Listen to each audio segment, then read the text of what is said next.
మరి ఇప్పుడు ఏం చేయాలి నువ్వే చెప్పు, నీకోసం ఏదైనా చేస్తా.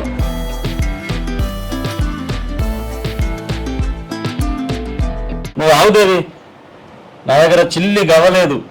ఆ సీన్ వచ్చి ఇంటికి వచ్చి ఏ గొడవ చేస్తాడో ఏమో నాకు భయం ఉంది. ఆ డబ్బులు ఎట్లా కట్టాలి, ఏం చేయాలో నాకు అర్థమైతే లేదు.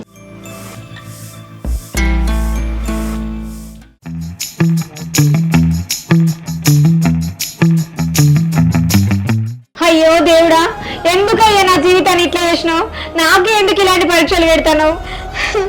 రాజు, అయినా మనం ఏమనుకున్నాం? మంచిగా ఉన్నప్పుడు నాకేమైనా సమస్య వస్తే నాకు నువ్వు, నీకు నేను అనుకున్నామా లేదా? కానీ ఇప్పుడు అవన్నీ మర్చిపోయినావు కదా. నువ్వు నన్ను ఇప్పుడు నట్టింటి వదిలేసి నీ దారి నువ్వు చూసుకుంటాను. అయ్యో దేవి, నువ్వు మంచిగా ఉండాలనే కదా, నీతో ఉండాలనే కదా నా బాధ. అందుకే ఆఫీస్ డబ్బులు తీసుకొచ్చి నీకు ఇచ్చినా కదా.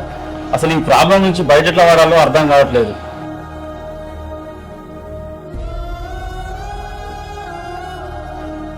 ఇప్పటికిప్పుడు ఆ డబ్బులను ఎట్లా సెట్ చేయాలి? నాకు నీ మీద ప్రేమ ఉంటే, నీకు నా మీద ప్రేమ ఉంటే ఆ పని ఎట్లన్నా చేస్తావు. ఆ సీను ఇంటికి వచ్చి గొడవ ఎత్తాడని ఇంటికి పోదామంటే భయం అవుతుంది నాకు. సరే, 2-3 రోజుల డబ్బులు అడ్జస్ట్మెంట్ అయ్యి నేను ఆ సీను కనబడకుండా ఇంట్లో ఉంటా. సరే, ప్రయత్నం చేస్తా. సరే, నేను వెళ్తా.